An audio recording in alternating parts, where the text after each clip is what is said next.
We'll be talking about the impact of gun violence in this podcast. If this is a difficult topic for you, please take care when listening. April 20th, 1999, Littleton, Colorado. 911, what's your emergency? The shooting begins at 11:19 a.m. He's in the south parking lot. Okay, did you see what happened? No, I did not. People are saying there was a gun. Attention South Units, have possible shots fired at Columbine High School, 6201 South Pierce, possibly in the south lower lot towards the east end. One female is down. Within minutes of the gunfire, a cafeteria worker dials 911. Jefferson County 911. I have a student on the phone at Columbine High School. They cannot call 911. There are shots fired. Yes, we have units out. We have units out there now. I've got the student on the phone. He's hiding in the back room right now. He knows where the shooter is if you don't. Okay. You relay? Yes. By then, students Rachel Scott and Danny Rohrbaugh have been shot dead. Students Richard Castaldo, Lance Kirkland, and Sean Graves are seriously injured. We also have reported possible grenades in the school. Copy. It would be 14 minutes after the shooting began before authorities dispatched SWAT teams to the Columbine campus. Sector 3, we have shots fired over on the southeast corner. At 11:26, teacher and coach Dave Sanders is shot in the second floor hallway. We do have an injured party shot in the head. Haley and Yukon. Jefferson County 911. Yes, I am a teacher at Columbine High School. The school is in a panic, and I'm in the library. We need police here. Okay, we're getting them there. Oh, God. Stay on the line with me. Oh, God. Do we know where he's at? He's right outside of here. The shooters enter the library at 11:29. I got a table skip, and I went lost. Oh, my God, that was really close. We've got a barricade gun in there. Yes. They murder 9 students while leaving 10 injured. At 11:39, 7 deputy sheriffs were on the scene, none of whom entered the building. 47, I'm set up on Pierce at the south side of the lot. At 11:45, law enforcement decided to wait until SWAT arrived before entering the school. By 11:46, the shooters returned to the cafeteria to make one final attempt to detonate their homemade bombs by shooting at them. Taking his time, one shooter calmly takes a sip of water. Attention South Units have reported 2 shooters in the kitchen area blowing holes in the doors there. Around noon, a desperate student puts a sign in a window that read, quote, "One bleeding to death." That one is Coach Dave Sanders. Outside, 75 police officers have surrounded the high school. Myself, MC2, have got the southwest doors. I just want to make sure every exit's covered. 147, and myself and Esther have southeast. We have the northeast door. The SWAT team finally enters the building at 12:06. They enter from a door that is the furthest from the library and the science room where Dave Sanders lay dying. At 12:08, the killers take their own lives. At 1:10, after almost 2 hours, members of the SWAT team finally enter the part of the building where Dave Sanders was. He was struggling to stay alive, and after maneuvering through flooded rooms and smoke, the SWAT team finally got to him at 2:47. One officer left to find an EMT, but by the time the EMT arrived 42 minutes later, Dave had taken his final breath.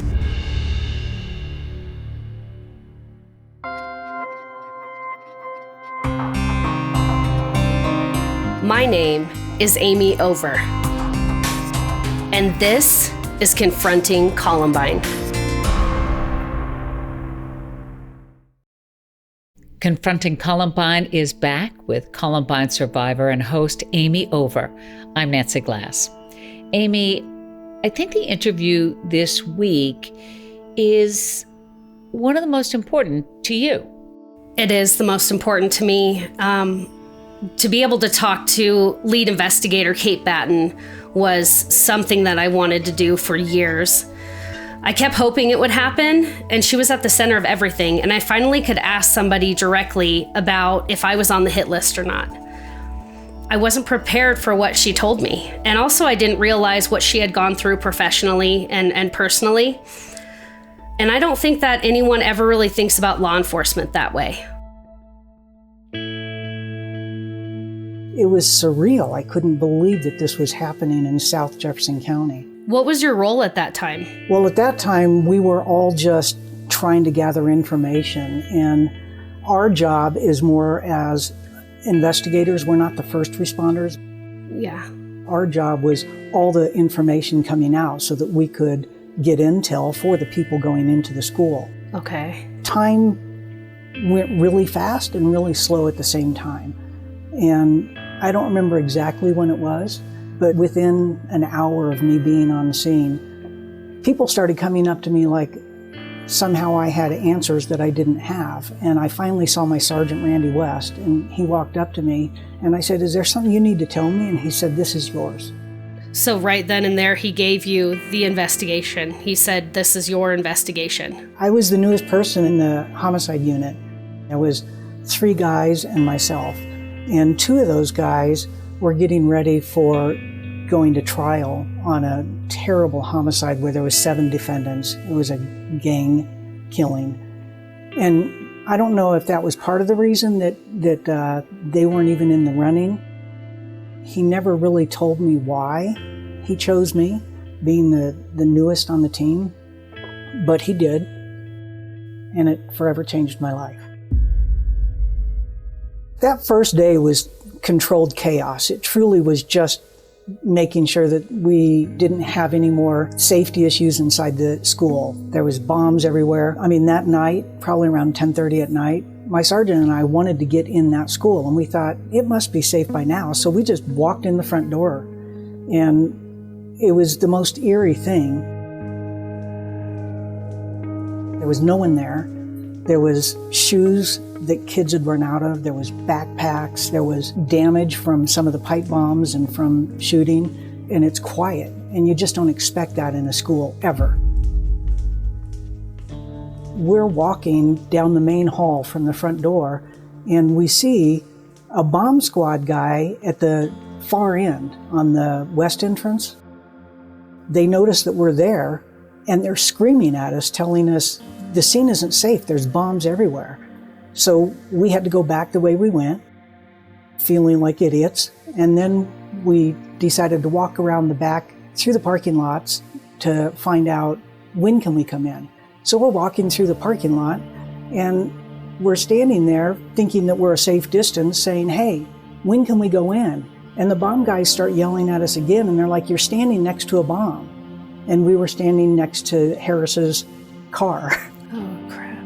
And it was right around 10:38 p.m., I think, that the bomb squad was lowering some of the pipe bombs that they had found into the bomb truck, and one of them exploded. And that's when the powers that be said, "We are not getting in the school tonight. It's not safe. Everybody has to go home." So you went home that night? Didn't want to, but we did. Did you just feel the weight of the world on you, or did that come years later? I think that it was gradual. I was too busy to watch all the coverage and watch all the news and all the craziness. But my job, especially in the very beginning, was just that scene. And the following morning, we all showed up at the school, and 5 of us walked into the school so that we could just assess the situation. When we walked in, the library was the first place that we went because we knew that that was where the worst of it was. And the very first table that I came up to, I saw a young girl with long brown hair wearing jeans and boots and a blouse, a short-sleeved blouse, and I couldn't see her face. And I took a picture of her. This is before digital cameras, so I had a Polaroid. And on the Polaroid, I wrote in Sharpie number 1. And to this day, when I name the victims, I name them in the order that I met them. Mm-hmm. Sorry. No, it's okay. It makes me crazy when the media does everything alphabetically. It just seems so impersonal and unfair. And so to me, Lauren Townsend will always be number 1. Mm-hmm. Dave Sanders will always be number 13 because I didn't want to give a kid the number 13. Why is that? A lot of people think 13 is an unlucky number. Yeah. So I figured that Dave could handle it. Our first day was basically taking pictures so that we could identify all of the victims.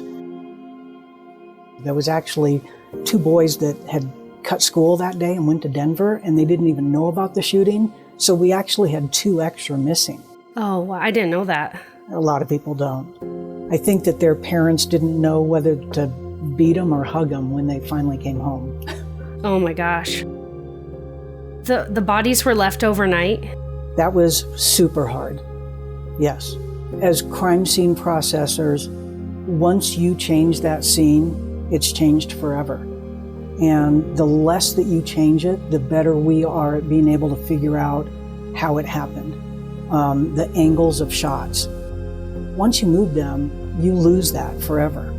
And we were able to get them all out on the 21st, but it was a very slow process because they took pictures and measurements.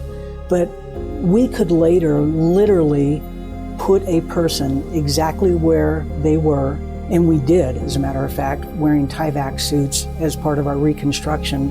And we could only do that because they were there.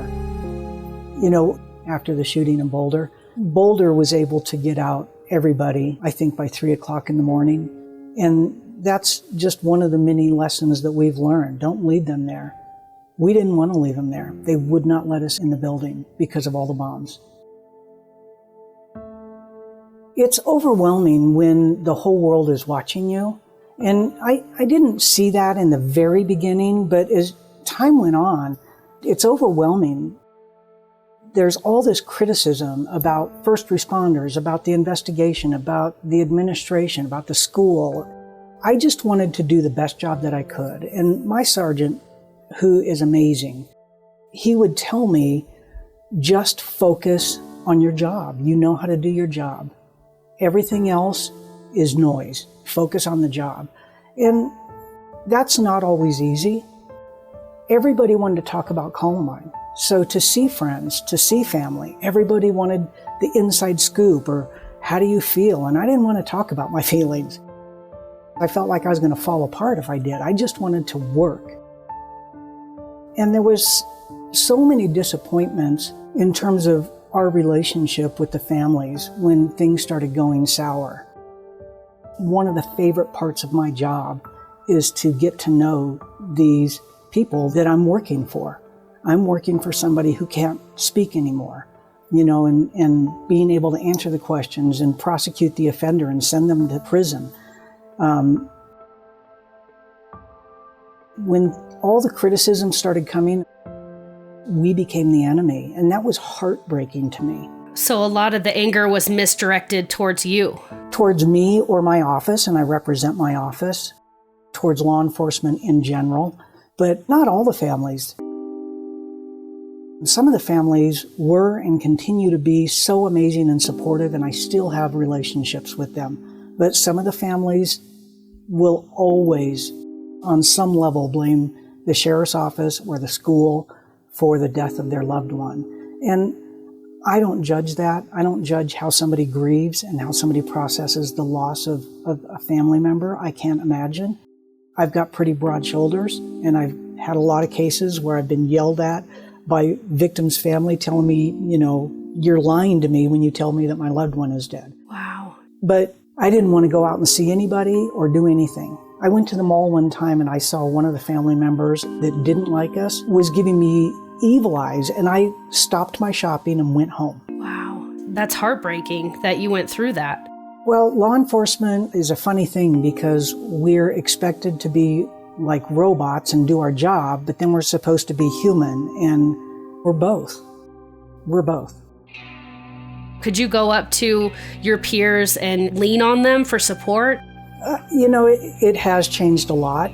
I've always been kind of touchy-feely, but I also work in a men's world. I was the only female homicide investigator, and I worked with some great guys, but everybody hides their feelings. They don't want you to know that anything bothered them.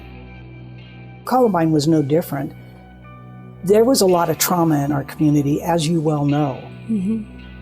But even if you didn't go to Columbine, you didn't have kids at Columbine, you didn't have anybody in the medical or law enforcement field, you still were affected if you lived in Colorado, especially if you lived in Littleton. Law enforcement has always been a little bit lacking in that area, but I will hand it to our agency. There was a lot of things out there that were available to help us deal with our first responders, our dispatchers, our victim advocates. So you had counseling and other resources available to you? Yes, but it was not mandatory. So there was a lot of people that went, no, I'm good. I don't need to go to that. I don't need to have any counseling or tell anybody about my feelings. So we just shoved it down and went about our job. I can never say that I went through what you went through. I didn't go through what other people went through, but it's this shared experience, and I feel more comfortable talking to somebody who was there or somebody that was truly involved in it. I would have friends and my mom, family, that would say, this is my daughter. She was the lead investigator of Columbine. This is my friend. She's the lead investigator of Columbine. And I tell my friends, don't do that, because then everybody wants to talk to me about it. So that is information I do not give up. Yeah. Well, after the shooting, I remember going to Seattle and visiting my family to get out of Littleton for a while. And all my old friends that I grew up with, they were like, Amy's from Columbine. Amy was at Columbine. And I just wanted to be Amy. I have a really hard question to ask you, and like something that I've struggled with for the past 21 years. I was told I was on a hit list. Was there a hit list? Harris and Klebold both had several hit lists. There was more than one. And we were able to identify almost everybody that was on their hit list, and we reached out to them to ask them, do you know why you would be on this hit list? Because I was told I was on a hit list, and I've never seen this list, and it's been almost 22 years, and it's kind of foggy for me now, you know, as to, I remember it being such an exhausting time, but I remember the FBI coming to my house and telling me I was on a list, but that's pretty much the only information I got. What was your last name then? Evans. Evans. You are not on Klebold's. And I'm even looking for just an Amy, because sometimes they just had first names, because I've got their list right here. Yeah, my name was Amy Evans. No, you are not on Klebold's. Oh my gosh. My heart is like pounding right now. This is something that I've just been struggling with for a long time.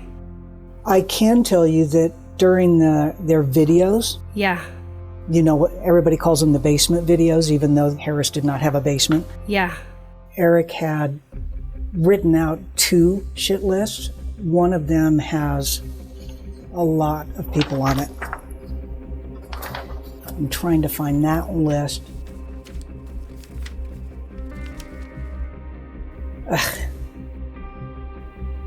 Yeah, you're on that list. I'm on that list. One of Eric Harris's shit lists, Amy Evans. Fuck.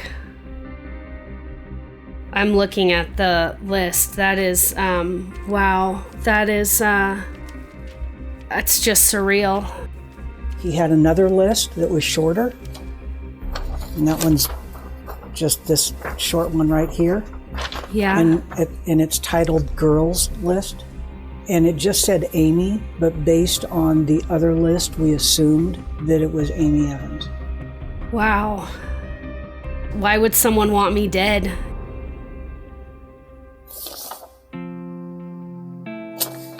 Another thing that they both did, especially Harris, he went through the 1998 yearbook and would just cross out names or put, names on somebody's picture, like, Goblin or Pretty Boy or Fag or Scoop or whatever. You don't appear to be in that one. But they hated everybody, Amy. They hated everybody. It was easier to say who he didn't cross out in his yearbook than who he did, or who he didn't. There was so many. Yeah. So I was on 2 lists. Correct. That is, like, just sickening, and I never got like validation of that. So thank you for clearing that up, because I have reoccurring dreams of Harris, like nightmares. Eric Harris was an injustice collector.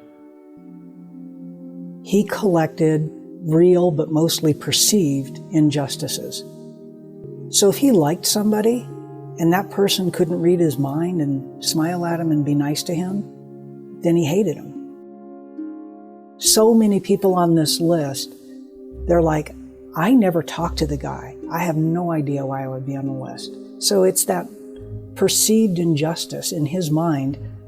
That girl didn't smile at me. That girl didn't talk to me. And so now you're going to be on a shit list.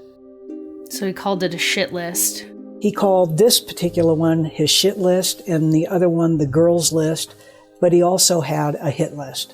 So they're all the same to me in terms of lists of people that he didn't like. Ironically, all of these names on all of these lists from Harris and Klebold, there was only one that was injured. Not killed, but injured in the library. Because when they started shooting, they may have thought they were going to look for certain people. And we know that when they walked into the library and said, everybody with a white hat stand up, because that was the jocks. But they just indiscriminately shot. What would you wish that you could say to every misguided soul that somehow idolized the two perpetrators who murdered the 13 at Columbine? Not to borrow a very popular campaign, but it gets better. Mm-hmm. Youth is hard. Being a kid, being a teenager is hard, and it does get better. Harris and Klebold were unique because most shooters are lone shooters. They act alone. And anybody who has feelings that they want to go out and shoot up their school, I would like to think that they temper themselves and they come to their senses and they get over it and they bury those urges down. Harris and Klebold ratcheted each other up. And I don't know if separately either one of them would have gone through with what they did, but together they just kept feeding each other's flames to where it got to the point of no return, and no one's going to back down. And I'm sure that was obvious in the basement tapes. Did you watch those tapes with the shooter's parents? When we shared the videos with the family members, they had the option of coming to our office and watching it, or we could go to their homes and watch it. And the family members were all different. Some family members didn't want to see it at all. The Harrises and the Klebolds were very different. With the Klebolds, they wanted to come into our office, which surprised me because we still had a lot of media that was stalking us. They wanted to come into our office and watch the video, and they came with 2 or 3 attorneys. But we sat in a large training room and watched the video, and I told them from the get-go, if you need breaks, if you need a moment, let me know. And they sat there stoically. Sue showed a little bit of emotion, but Tom did not. And they watched that video from beginning to end, almost 3 hours worth, with very little reaction. And at the end of it, Tom turned to me and he said, "See, he didn't want to do this." And I thought to myself, what video did you just watch? The Harrises were very different. They asked us to come to their home. When we got to their home, they had their personal attorney and a therapist. And I told them the same thing, if you need breaks, let me know. We took so many breaks, I was there all evening long because they were holding on to each other and crying. And they'd say, "Kate, can we just take a break?" And they would go into a bedroom with their therapist and come out in 15 minutes and say, "Okay, let's go again." And they kept saying, "Oh my God, we're so sorry." It was just a stark difference between the two families. Yeah, I'm shocked. I think as time went on, Sue leaned in, but in the beginning, She was very, very closed off, and Tom Klebold was very stoic. And I did not find that with the Harrises. They've always been apologetic and very open to answer questions. Now, I will put a caveat on that. Their attorneys, they said you cannot talk to the detectives. So we didn't talk about them. We met with the Klebolds one time at their attorney's office and looked at photo albums, but we didn't get to talk about the events of April 20th and leading up to April 20th. So we never got that from either family.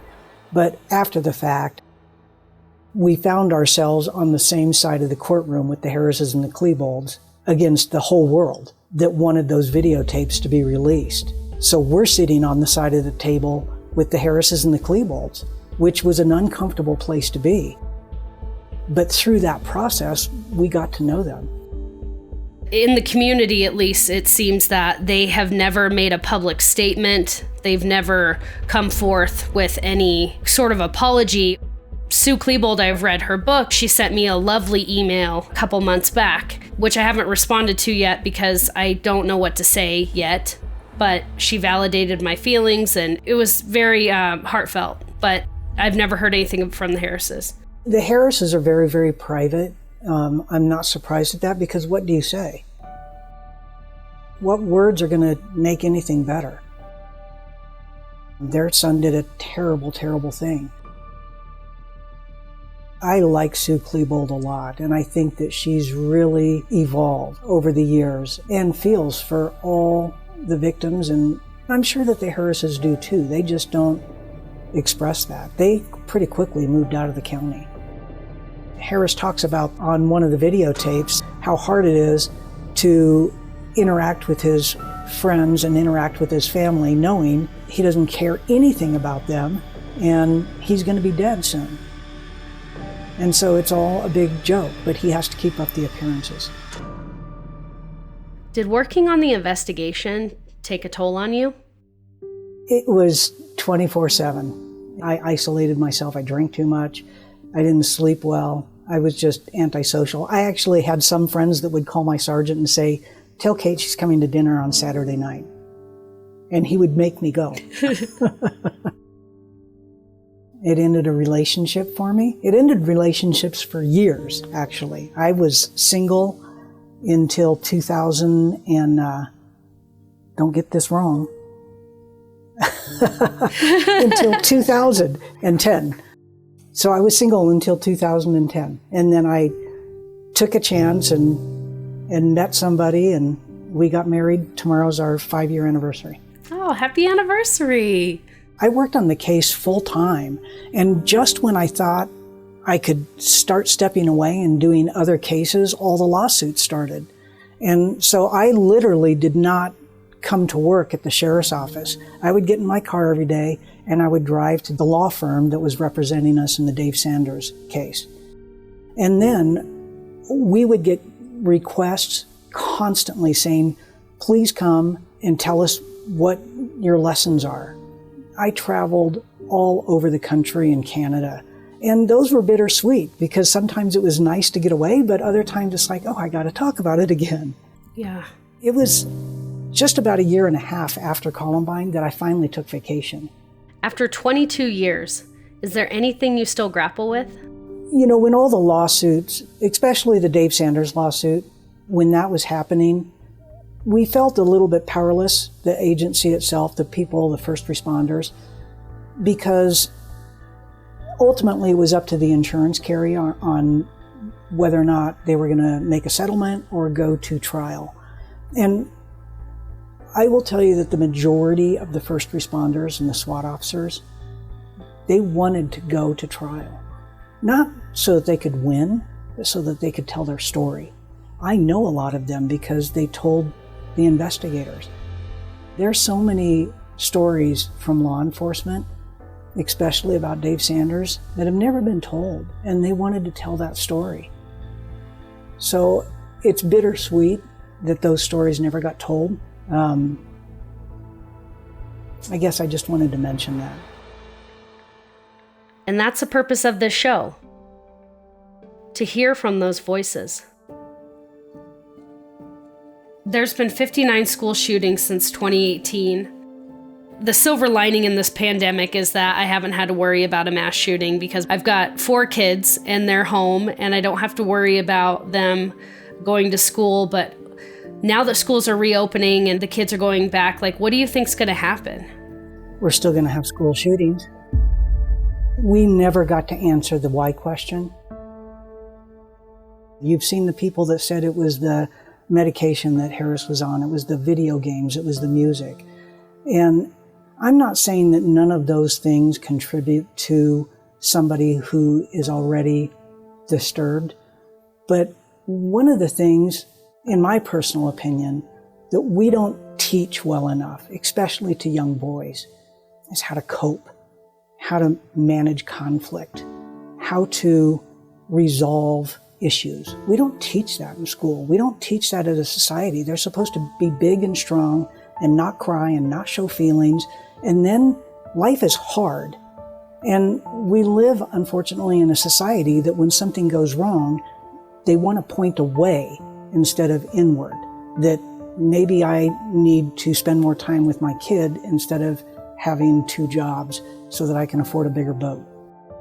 But these people who shoot and kill clearly don't have coping skills, clearly don't have conflict management, clearly don't have ways to deal with all the angst that they're feeling. And I don't know what the answer is to that, but it is a rare thing to find a young woman shooting up anything. It's a boy problem. And I don't know what we as a society need to do, but it's got to change.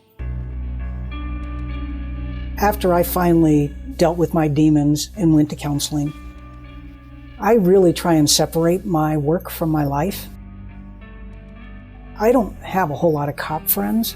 I'm friendly with them, I work with them, but that's my work life. My personal life is very different. I don't carry a gun. A lot of cops carry their gun all the time. They carry it camping, they carry it to the grocery store. I don't do that. I've never done that. And I'm rethinking it.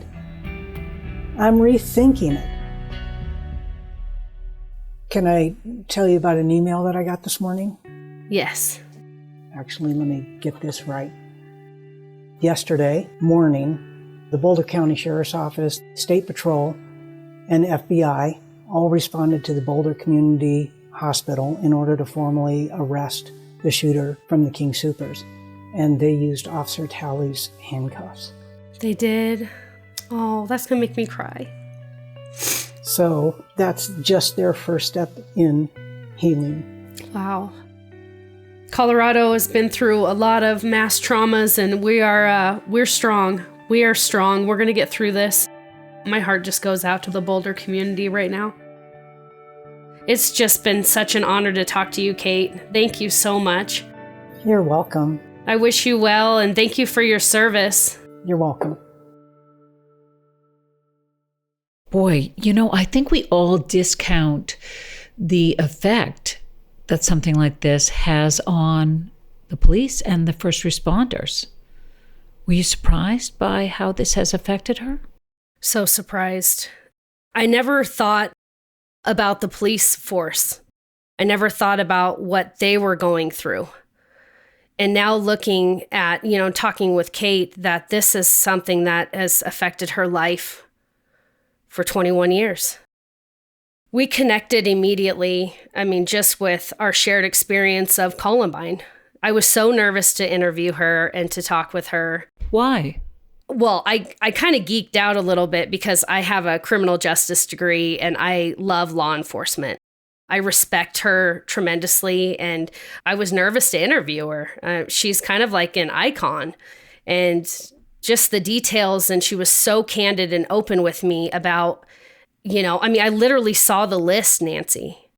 From the very beginning, you said to us, I know there was a list. I don't know if I was on it.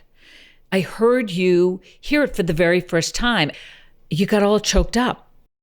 Even listening to the episode, I had chills, hearing again that I was on the list, that this was something that I've been wanting to know just to put to bed and just to heal and to move forward. And there was a sense of peace to know that it was answered for me. Yeah. Amy, I know how anxious you were to talk to our next guest, AJ DeAndrea. He was one of the first responders on the day of the shootings. I'm a deputy chief with the Arvada, Colorado Police Department. Been here since 1993. When you got the call that day, had you ever had like an active shooter situation? No. In the 3 years prior to Columbine, from 96 to 99, we'd had some high-profile calls, but nothing compared to what Columbine was. You're always prepared, but to say that you're prepared for that, I don't think you're ever prepared. That day, the way it was dispatched, I thought I was going to armed, barricaded gunman. Prior to Columbine, patrol would get there, and you did the 4 C's. They would contain, control, they'd try to contact the suspect, and then they would call SWAT. And they pretty much would wait then until SWAT got there. Yeah. You know, a lot of this podcast is about making peace with my past. And the closest adult to me at Columbine was my basketball coach, Dave Sanders. And I've always wanted to ask you this question. How come you went to the choir room first and not into Dave Sanders, into the science room? If anybody walks away from this podcast or this interview with me, I hope they walk away with the understanding of the pressure that law enforcement has put on every day. And I'm not going to make any excuses for it. And I don't need any affirmation for the decisions that I made. Mm-hmm. But I had the information that there were 60 individuals in the closet in the choir room. I didn't have the information of the one bleeding to death. And so if you track the progression through the school, I got to the choir room first, and we get in contact with the 60. And it was about that time when we were hearing from the snipers that there's a sign in the window of one bleeding to death. Now, I didn't know, was that real? Was it a ruse by one of the gunmen to lure us into an ambush? And I didn't know exactly where it was. I knew it was on the level of the school that I was, and I knew I had to be close, but we didn't have the technology that we have today. Today's day and age, I get a computer readout on my phone, and it's 3-dimensional, and I can, move it around. But we literally ripped the evacuation map off the wall. Wow. But that's what I had, and so I'm looking, and I had 5 individuals, counting myself. I could have broke them off, but again, if it's an ambush, 1 or 2 officers having to fight through that, it's one of the most difficult things we can deal with. Mm-hmm. The other information that was in my head, and which I believed to my core, is we were told there were 6 gunmen inside the building, barricading in different locations, holding hostages. And of course, we knew that there was a bunch of explosive devices. We known that explosive devices had gone off, and we saw a large explosive device on a timer in the cafeteria when we made our entry. Now you got to make a decision. And, we're damned if we do and damned if we don't. So I made a choice.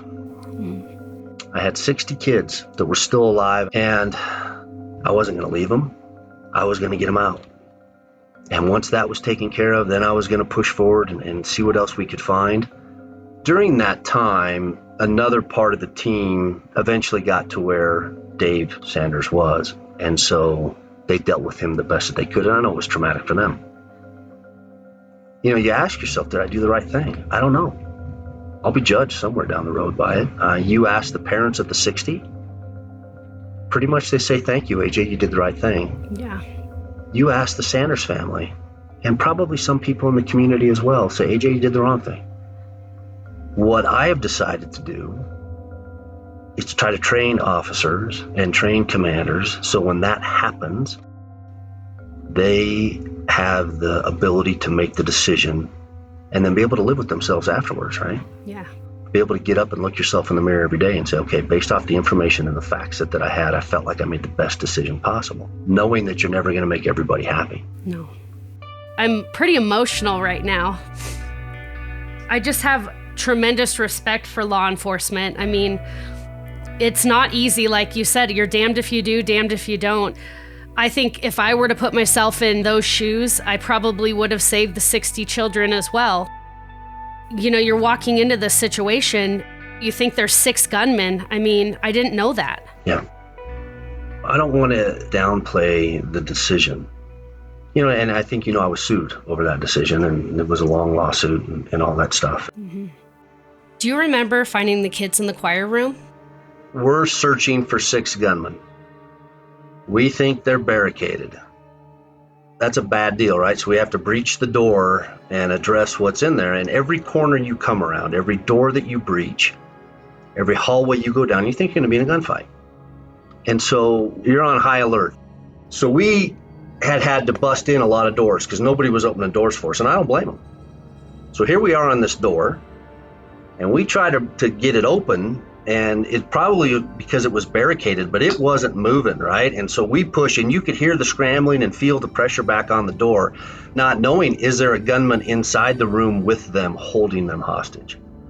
And so I remember we finally get the door opened, and we told them to show us their hands, and nobody did anything. We asked them to step out, and nobody did anything, which is very common, right? Because you're scared. Here's a bunch of, big, scary-looking dudes. And I remember we got one to come out, and then they all came out, right? And they all came out pretty quick, probably faster than we wanted them to. We told them to get on the ground because we're trying to control, right? And there was no way we were going to be able to pat them all down or see if there was a gunman. So we grabbed 4, random. We put them in the corners of the choir room and then went to them individually. Is there someone here inside the room with you that was holding you against your will that has a gun? And we got no from the 4 individuals, right? And once we heard that, I think we breathed a sigh of relief a little bit. I serve on the board of the Rebels Project with one of the founders, Heather Martin. Heather was one of the kids in the choir office that day, and she has a very different memory of that rescue. So AJ says that they had to bust in the door because we wouldn't open it, like that we were too scared to open the door. How I remember it was hot as hell in there. So we moved the desks away from the door that we put in front of them. We come flying out the door. It's like a clown car of children, like piling out of this room. And, the SWAT team is sitting there with guns raised, like they're ready to take people out because they think there's still active gunmen in the building at this point. They hadn't eliminated it all. So we come like flying out. They're like, get the bleep down. And so we all hit the deck. We laugh now because AJ's like, you guys didn't open the door. I was like, oh, we did. We were so ready to get the hell out of there. Just like a sweaty mess of kids, right? So they divided us up in the classroom into groups of 10 because there were like 60 of us, right? So we had to latch onto each other's belt loops as we're being led out of the school by different members of this SWAT team. And I'm between our friend Zach Cartaya and Adam Foss. Like these are my boys. So I am attached to them literally by their belt loops. They told us to keep our hands on the belt loops because they're still looking for a gunman. We go down the stairs through the commons. We reach the bottom of the commons and there's like, I don't know how many inches of water. The sprinkler system had been going off because of the pipe bombs. There's backpacks everywhere. It's like this empty, I don't know. It's this crazy memory that I have of like plates floating across the water. We got to the door and they were like, don't look at the bags. And I was like, what are you even talking about? What's a bag? I didn't get it, whatever. And it was the bodies outside of the school. And so I have since asked AJ, I was like, were those covered up? Like when we got out of the school, were those covered up? And he said, no, they weren't. AJ, how do you feel law enforcement has changed since Columbine? Columbine wasn't the first school shooting, but it was the one that changed everything. It was the watershed moment, if you will, for law enforcement. Yep. That's where we sat down and was like, listen, there's got to be a better way to do this because these aren't going to stop. What we learned at Columbine is we can't wait. Today, every officer knows that if there's an active shooting, if there's loss of life, imminent threat of serious bodily injury or death, they are going to go to work. They're going to go inside and they're either going to interdict or interrupt what's taking place inside that building. Within 10 minutes of the first 911 call, I'll be in the building with other officers. If there's viable victims, firefighters are being escorted in by cops to get to those viable victims faster, to get them out, to get them into the ambulance, get them to an emergency room, trying to give them the best chance to survive. No loss of life is acceptable. Yeah. Columbine, there were so many losses of life, and one could have become bitter or withdrawn. And I'm not going to say that I didn't have those feelings, but chose to push forward and say, how do we do it better so that when it happens again, we can walk out of that situation with no loss of life. Columbine was the one that drove that home. I think law enforcement is better prepared now because of the training, because of what we learned and what we've pushed out. I want to think logically the way you can, but we can't ignore the threat. So how do we approach this realistically? Run, hide, fight. That's what the federal government talks about, right? Mm-hmm. Run, hide, fight is a federally mandated strategy that is promoted by law enforcement to help citizens react to an active shooter situation. The idea is to help prepare and empower people to survive an attack. The FBI even released a video showing a bar scene where this happens. Man, you need to back up. You can't be here anymore. Get out of my face, what, man. You think I'm afraid of you? Get off, man. 911, there's a... You can survive a mass shooting if you're prepared. Remember, run, hide, or fight. I don't like the words run, hide, fight. I think they're the wrong words under stress. We know that there's physiological changes that happen to an individual under stress. That's where evacuate, evade, defend comes in. Evacuate keeps the brain engaged. It's an evacuation. I got to keep my brain engaged and have a plan on how I want to get out of the building or away from the harm, the shooter.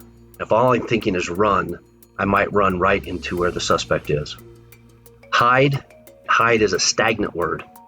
We've all played hide and go seek, and we hide until we're found. Well, in an active shooter, we don't ever want to be found, and we don't want to be stagnant. We teach the citizens how to evade, how to barricade if need be, but how to stay out of sight and get away from where the harm is. And then defend. We change the words to defend, because defend, everyone knows what it means to defend. I may defend someone or myself a little differently than you, but you know what it means to defend. Yeah. We're empowering the individual to make decisions for themselves to be able to survive. The power of the lockdown drills, it's an interesting thing. I've been in 3 school shootings. The 3 that I've been in, not one person ever did what I asked them to do. The phrase being scared out of your mind, being scared out of your wits is a real thing. But now that we've done lockdown drills, and we've done them now for quite some time, the stories that I'm hearing and the feedback that I'm getting from officers that are in the field are that individuals are doing what the law enforcement asks them to do. They're much more engaged. People training and understanding that they have options. They just don't have to be a victim. Yeah. And so people are much more engaged. I feel safer now, like talking to you, sending my daughter to school. Good. So AJ, you teach this at work, but then this actually happens to your daughter, where she found herself in an active shooter situation when she was out. Do I have that right?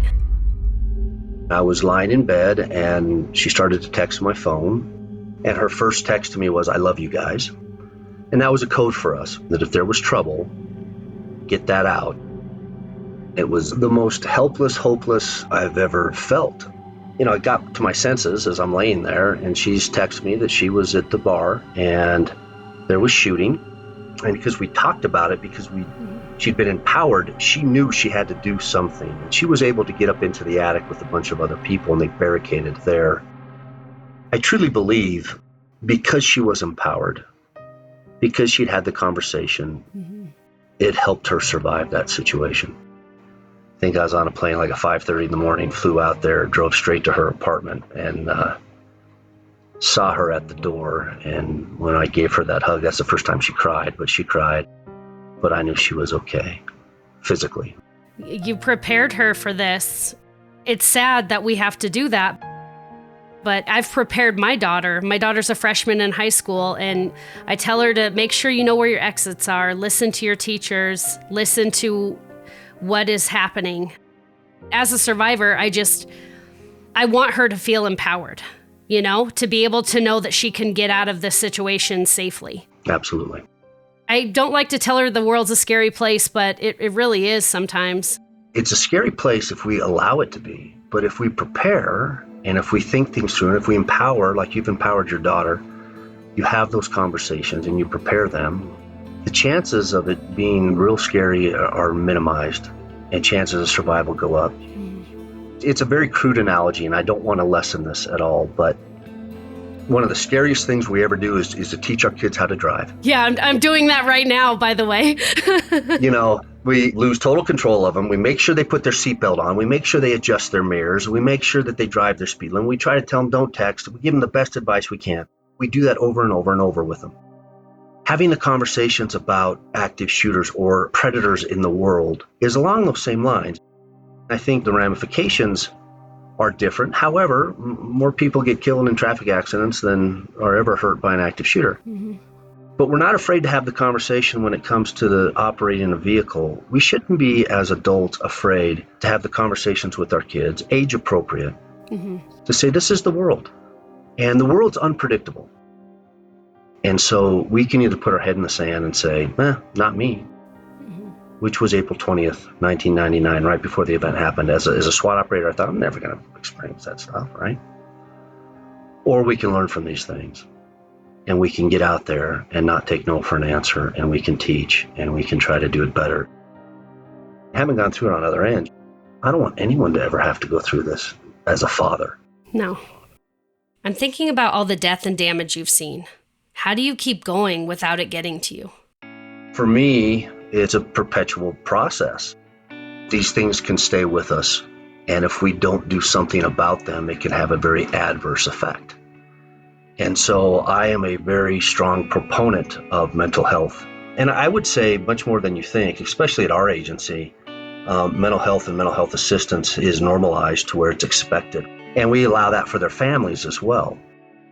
I'm not afraid to put body armor on to go out and handle a call. I shouldn't be afraid to sit down and talk about some of the things that might be in my head or in my heart to make sure that I am healthy. You know, these officers risk their lives for people that they don't know, and sometimes people that don't like them. It's one of, if not the most honorable profession on the face of the earth. We have to honor that and make sure that we can keep them whole when they go through this. Yeah. Which is hard for officers. Picture an average officer. You know, no one ever calls a cop to come to their house because they're having a good day. No one says, hey, stop by, right? Well, unless you accidentally call them on your cell phone on accident. Right. And they came to my house last summer and I was like, everything's fine. But people call the cops on crisis. So they go from one crisis to the next crisis to the next crisis to the next crisis. There's still times that things will trigger me, you know, and you just have a bad day or a bad week, and you know, resiliency, you decide, hey, okay, I'm going to push through this. I'm going to get better. I'm not going to let that dark side win. No. I fight every day for my mental health. It's something that I've worked on for 21 years, and I'll continue to fight. You have to for you. You have to for your kids. You have to for the victims. You've got to go on and live a productive life that they weren't allowed to live. Their lives were cut short. We've been blessed to continue to move forward, and we have to be as productive as we can be, and we need to be able to live that life to its fullest in honor of those that we lost. Yes. To fall short of that, it's just not acceptable. It's been such an honor meeting with you. I'm seriously geeking out. Do you do ride-alongs? Well, back in the day I did, yeah. Oh man, that would be so fun if we got to cruise around in your car. Right? All I do now is sit behind this desk, unfortunately. It's been the hardest thing of promoting up and being deputy chief. I hear those hot calls go out. First thing I want to do is run out there, and it's like, okay, I can't. But I could get you in the car with a couple of cops that show you a good time. Yeah, I might have to take you up on that. That would be really cool. If you were to spend the day here with me in this office, you'd go, oh my God, this is boring. Poor guy. Well, I would probably bug the shit out of you. So that's all right. And you're always welcome. You are always welcome if you come up this way. Thank you. Well, thank you.